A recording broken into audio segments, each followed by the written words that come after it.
Hello, everyone, and welcome to the Don't Risk It podcast presented by VFIS Client Risk Solutions. This program focuses on the exposures our clients frequently encounter and discusses some potential solutions to help reduce these exposures.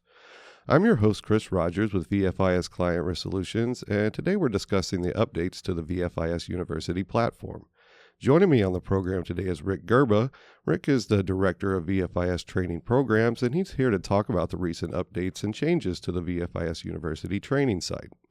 Rick, I want to thank you for joining me today, and I really appreciate your time. Yeah, Chris, I appreciate being here. Looking forward to talking with you and giving you updated information on VFIS University. Great to hear. It's always good to see you. And so, like I said, thank you for joining the program. So, to lead off the questioning, can you give our listeners an overview about VFIS University? Be glad to. VFIS University was created a little over 10 years ago to provide online training to the VFIS clients in a distributed format, meaning that people could take it at their leisure, in their station, at home, offline, and not having to attend an instructor-led program. Most departments find that to be the most cost-effective way to take those training programs that are the annual requirements and things that are difficult to get everybody in a classroom to take on a regular basis. I mean, it's also a nice way to get some, I guess, for lack of a better phrase, lower hanging fruit training done. Yeah. It's like you said, to get everyone in the classroom at the same time is difficult. To get some training done without having to get that expense or take some people's time. And so when we get everyone in a classroom, we use that for some more hard hitting type training. Absolutely, that is a very efficient way to do it, no question. So can you share some information about the number of users that are on the site and some course content that is on there? Yes, we do have a lot of users, and that has grown significantly thanks to the efforts of many in the VFIS family. Tens of thousands of individual users that cross over fire and EMS from about thousands of individual organizations across the United States and Canada. There's dozens of courses and videos that have been developed by both Client Risk Solutions and the education specialists at VFIS.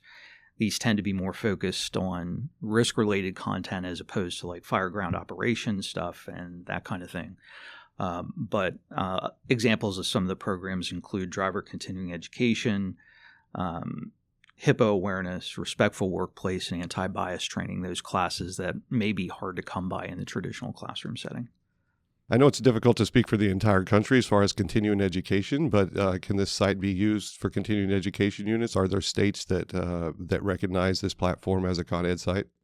That's a great question. We do have several states that have approval for our programs as they exist today, and we're going to be expanding that list in 2025 due to some new education programs being completed and then doing the update to those states with all of our programs across the board, both online as well as in-person classrooms. So how would an individual find out if their state recognizes our site? On the VFIS University website, on the main page, you can go to the help or the frequently asked questions page, and that will give you a link to a Con Ed static page that'll show you which states have any information, and if there's nothing registered with that state for our courses, it'll indeed tell you that. So the VFIS Instructor Portal is also accessible through VFISu. That's new. That's a new component to this site. Is that correct?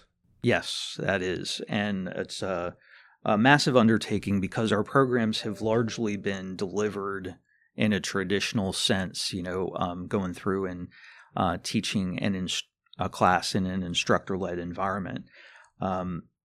We've had, anytime we would do a course update or require individuals to get new information, it was difficult to have an effective way to distribute that information through a system. So the VFIS University Instructor Platform was set up to be able to, one, kind of credential the instructor for us as an agency, as an organization, and then two, be able to track the classes that those instructors teach, And then 3, be able to give access to the instructors and organizations via reports and other type of access to make sure that the information is available to them in real time.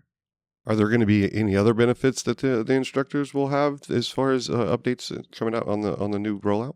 Yeah, so aside from the content being updated and new, the format of our print textbook will be new, which is not associated necessarily with the online platform.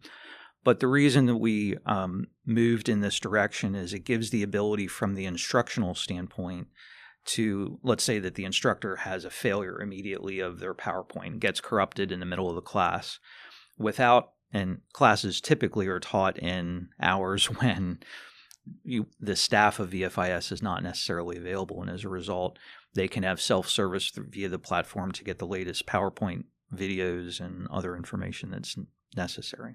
So we talked about the instructor side. What about the student side? Will they see any changes on the new rollout?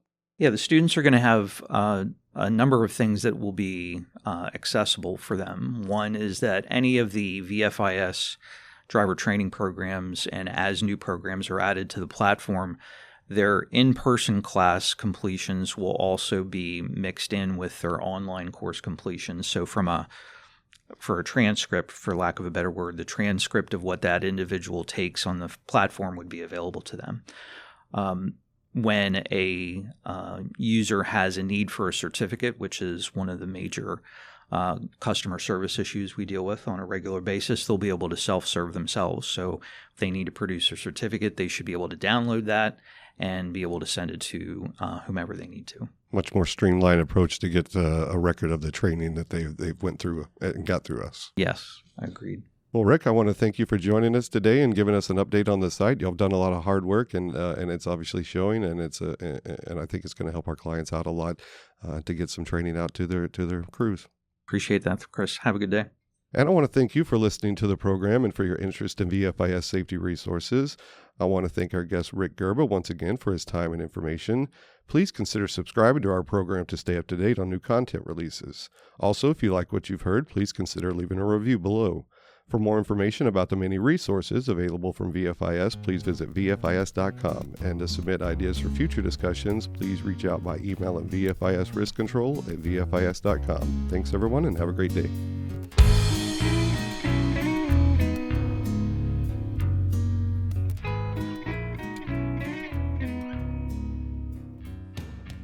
The views, information, or opinions expressed during this program are solely those of the individuals involved and do not necessarily represent those of Gladfelter Insurance Group, VFIS, and its employees.